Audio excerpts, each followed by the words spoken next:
So today I am teaching you about using frames and how you can use frames to close more business, win more deals, and sell more. There's a ton of frames that you can use. These are derived from NLP, from a guy named Richard Bandler and John Grinder. Those guys were the founders of NLP, and you can use this to generate more business for yourself. The 5 frames that we're going to go over today are preframes, reframes, postframes, agreement frames, and contrast frames. You're going to want to use these in order during your sales process. You dig? So let's dig in right now. All right. What is a preframe? At the beginning of your sales calls, one of the things that I hear all the time is, I have a hard time controlling the call, or I have a hard time getting the conversation to go in the direction that I would like it to go. So what you're going to want to do is do preframes. Let me pull the timeout card and first explain what a frame is. Okay. If I had a picture frame right here in between, let's just imagine that it's an actual frame. Okay. I have a frame in which I want you to look through. Like right now, you're looking through the camera at me. What you're not seeing is you're not seeing the rest of my office over here. You're not seeing that there's books stacked over here. You're not seeing that I just changed my shirt, so I have another shirt over here. I don't want you to see that part of the room. I want you to see the training part of the room, right? The whiteboard, the books, be awesome today, like this awesome thing right here. Like I want you to see what is going to help you the most. I don't want you to see the stuff that's not relevant to you. But most salespeople show people everything instead of showing them what is most relevant to the person that they are talking to. So the first thing that you want to do on your sales call are called preframes. This is pre-framing someone into what you are going to show them next, not allowing them to come up with what they're going to look at. Because if you ask a prospect what they want, they're going to tell you all different types of things. You should know what they want, and you can help guide them to a specific need rather than having it be an open conversation. Do you follow what I'm saying? How do you do it? Pre-frame. Let me give you an example. At the beginning of the sales call, you're going to say something like, hey, Fred, in the next 15 minutes, I want to have a one-on-one conversation for you to see if you're a good fit for my program and if my program is a good fit for you. And by the end of this call, should this go well, should I be able to show you how you can make 6 figures in the next 90 days? We're going to talk about what the next steps looks like. Does that sound good to you? So what did I do there? I pre-framed my buddy Fred on what is going to happen in the next 15 minutes. But I did it in a way where he's looking at the next 15 minutes as, by the end of this, I make a decision. By the end of this, there's going to be an opportunity to make 6 figures in the next 90 days. His mind is already starting to come up with a picture about what that looks like. He's looking through a frame. Do you follow what I'm saying? I'm showing him the thing that is the most beneficial to him. Now, I wouldn't get on the sales call and say, hey, Fred, I'm going to show you a step-by-step process. I'm going to show you what Google Docs we use. I'm going to show you how I got live on this Facebook. Those might be awesome and cool things, but they're not relevant to what Fred wants. Fred did not get on this call to waste time and money. Fred got on this call to learn how he can make more money. Do you follow what I'm saying? So I want to frame the conversation to get him what he wants. You follow?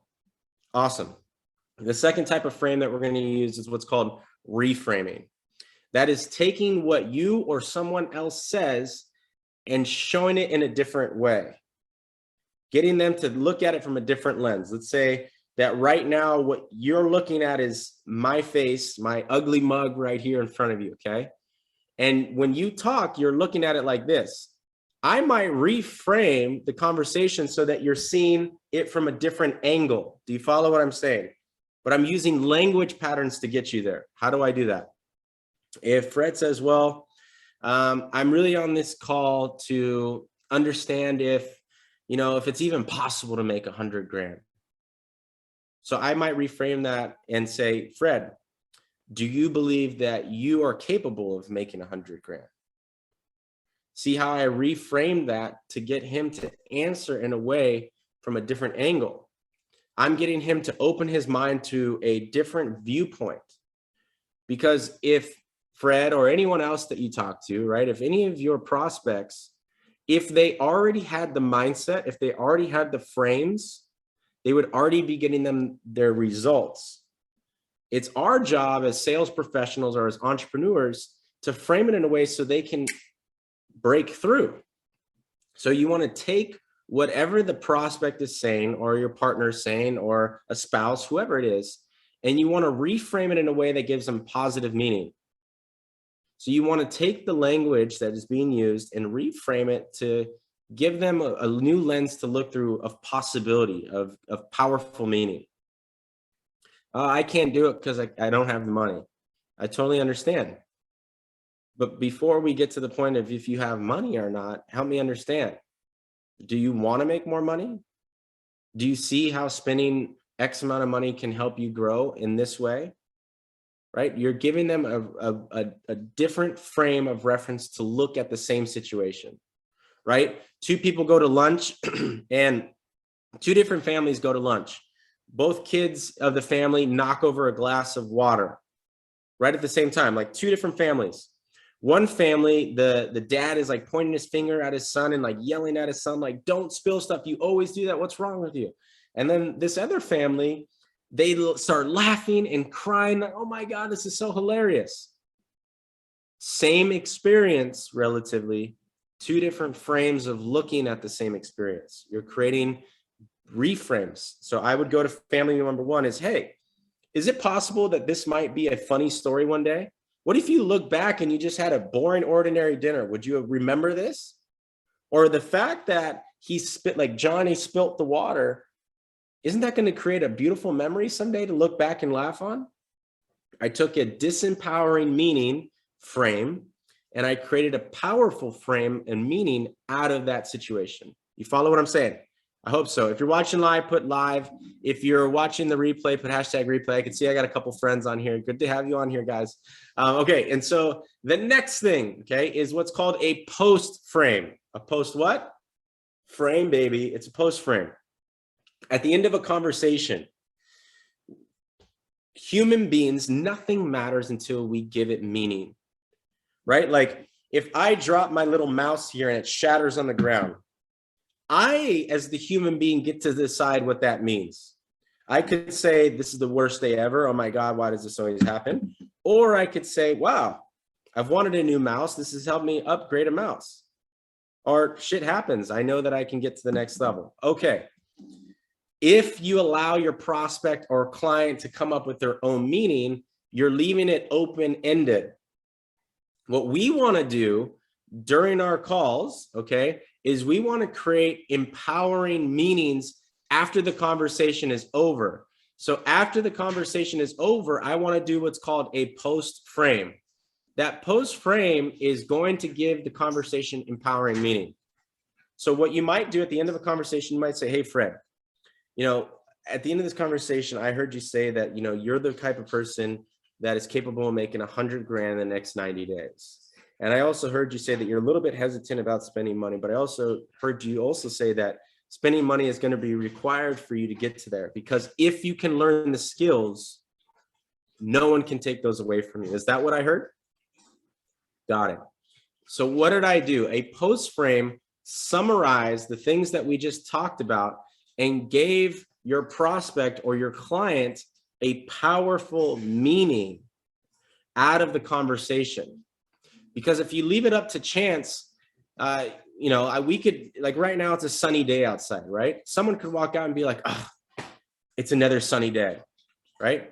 But if you frame it right, people are gonna like, oh my God, what a beautiful sunny day. We want people to look at the sunny side of the conversation in a way that you know is gonna benefit them based off of what they told you. Got it? Awesome. Now you're going to use these in order, right? You start your conversation with your client, you're going to pre-frame. If they start to come up with disempowering meanings, you're going to reframe it. At the end of the conversation, you're going to create a post frame. And then what you want to do right before you ask for the business from someone is you want to create what's called agreement frames. Agreement frames are you getting the agreement of your client. Fred, do you see how spending 2 weeks in this program can help you make more money? Fred, do you see how learning these skills, you'll be able to apply these skills to your business for the next 20 years of your life?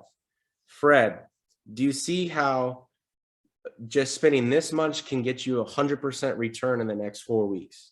Yes. What I'm doing is I'm helping Fred see from an agreement standpoint the benefit to my product and service.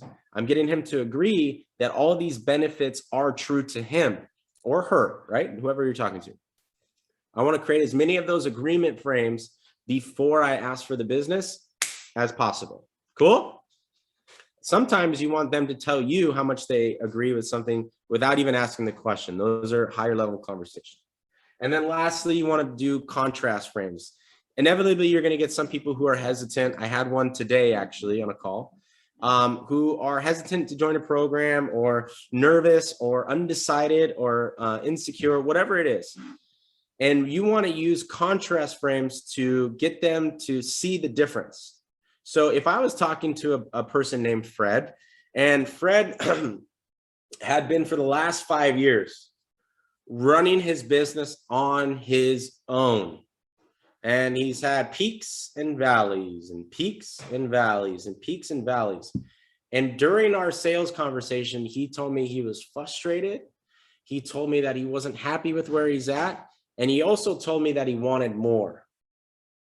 And throughout that conversation, it was clear that my product and service could help him get more of what he wanted, whether it's happiness, whether it's joy, whether it's more money, more fulfillment. If my product and services, we both agree that my product and service can get him more of what he wants and solve his problems, I want to create what's called contrast if he has hesitancy. Yeah, but I just can't see myself spending the money, right? If he's hesitant about it, okay, I can totally understand.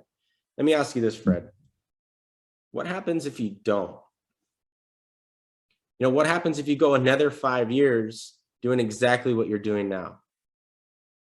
Or what happens if you spend the money, you rip off the band, you get uncomfortable and things work out? What I did is I gave Fred 2 different scenarios. I gave him a contrast of what could happen if he does and could happen if he doesn't, allowing him to visualize in the future what life is like. Should he say yes or should he say no? You follow what I'm saying? I hope so. Comment below if you do. Okay. Why do we do that? Because the brain does not know the difference between imagination and reality. Before someone takes action or before someone makes a decision, they first have to visualize themselves making that decision. So what happens when you give Fred contrast or your prospect contrast, a picture is going to pop up in their mind of what life could be like in the future. Then you give them another contrast and it's like picture is going to show them, okay, what life could look like if they don't. Okay. Yesterday, we went over buying emotions. So you're going to use these frames to build up emotional states. So you put them in a buying position. A friend of mine had brought up stacking, very similar to that as well. So this is a quick tidbit on how to use frames in order for you to win more business, close more deals, and make more money, using frames to help your clients grow and expand and help them break through. So, hey, did you like what you heard today? Did you get some good tips for sales? Awesome. There's more where that came from when you hit that subscribe button right here below. It's exactly what you need to hear next in order to double your sales in a shorter period of time. Whether it's 6 or 7 figures or even 8 that you're after, you're going to want to hit that subscribe button below to get even more free content. Plus, my team typically puts some other links here below so you can snag some more free content of mine so that you can close even more business. So check out those links below, subscribe. I'll see you soon.